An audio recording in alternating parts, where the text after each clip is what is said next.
Here's a look at this SOPAMI toilet wand brush. Do a little demonstration of it. Already got a pad on the end of the wand right here.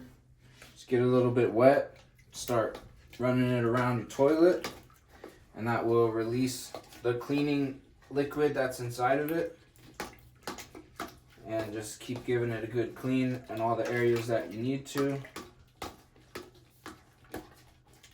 And then when you're done with it, just push it down to get the last of the liquid out of there, and then you just press this button, drop it into the trash can, and then you can just pick up another one nice and easy right out of the storage unit, just like this.